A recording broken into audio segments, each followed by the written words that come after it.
बलरामपुर जिला कांग्रेस सहित block Congress committee के लंबे समय तक अध्यक्ष रहे एवं रामानुजगंज के प्रतिष्ठित नागरिक गोपाल प्रसाद गुप्ता के आकस्मिक निधन के बाद आज उनके परिवार से मुलाकात करने प्रदेश के उप मुख्यमंत्री टीएस सिंहदेव रामानुजगंज पहुंचे।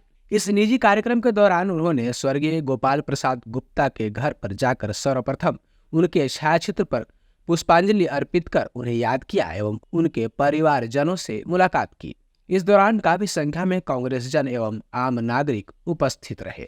रामानुजगंज पहुंचे उप मुख्यमंत्री टीएस सिंहदेव ने मीडिया के सवालों का जवाब भी दिया और एक बड़े बयान में उन्होंने कहा कि जो कांग्रेस के साथ है अथवा पार्टी में है उसे पार्टी हाईकमान के निर्देशों एवं फैसलों का पालन करना होगा। टिकट के सवाल पर कहा कि सर्वे के आधार पर ही टिकट वितरण किया गया है, हाईकमान का निर्णय स्वीकार करना चाहिए। बृहस्पति के निर्दलीय चुनाव लड़ने के अटकलों को लेकर सवाल पर कहा कि किसी भी चुनाव की तैयारी 2 दिन की नहीं हो सकती। एक चुनाव बीतता है तो दूसरे चुनाव की तैयारी शुरू हो जाती है। दूसरे चुनाव की तैयारी यह सतत प्रक्रिया बनी रहती है। ऐसा नहीं होता कि चुनाव आ गया तो नया काम चालू होना है। इसी सिलसिले को बरकरार रखते हुए टिकट के फैसले होते हैं। अंतिम समय प्रबंधन का है। प्रबंधन के लिए सभी साथ में बैठकर सभी इकाइयों की पोलिंग बूथ की मदद लें, एकजुटता से कार्य करें। साथ ही अगले मुख्यमंत्री को लेकर पूछे गए सवाल का जवाब देते हुए कहा कि हाईकमान जिसको सीएम बनाता है वो सीएम रहेंगे। भूपेश बघेल मुख्यमंत्री हैं।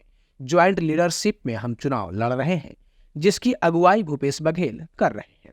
स्वाभाविक है कि जीतेंगे तो मुख्यमंत्री के लिए प्रथम स्थान पर भूपेश बघेल रहेंगे और निर्णय हाईकमान का रहता है, हम उनका पालन करेंगे। बृहस्पति सिंह के निर्दलीय चुनाव लड़ने को लेकर किए गए सवाल पर डिप्टी सीएम ने कहा पब्लिक बताएगी और चुनाव परिणाम बताएगा। नाम जो कैंडिडेट्स हैं उनकी सूची आई, 83 लोगों के नाम घोषित हुए, 7 लोगों के नाम बाकी हैं। चुनाव के संदर्भ की तैयारी 2 दिन की नहीं हो सकती।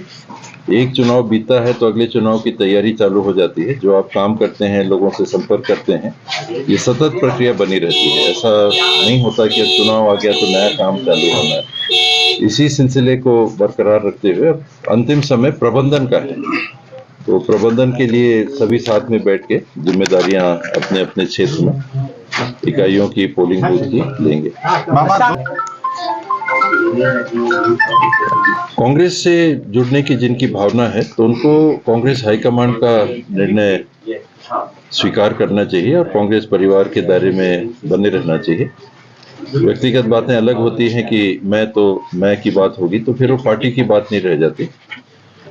चर्चाएं कई प्रकार की होती हैं, अपवाद भले हों, लेकिन इस बार की प्रक्रिया में मैंने देखा कि जो निर्णय हुए हैं ये व्यक्तिगत किसी की राय से बहुत कम और अमूमन सर्वे कराए गए हैं, सघन सर्वे कराए गए हैं, अनेकों एजेंसियों के माध्यम से सर्वे कराए गए हैं और उस सर्वे में जो बातें सामने आई है उसके आधार पर निर्णय हुए हैं। पूरे 90 विधानसभा क्षेत्र में लगभग यही स्थिति। हाईकमांड जिसको बनाता है वो सीएम रहेंगे। आज भूपेश बघेल मुख्यमंत्री हैं।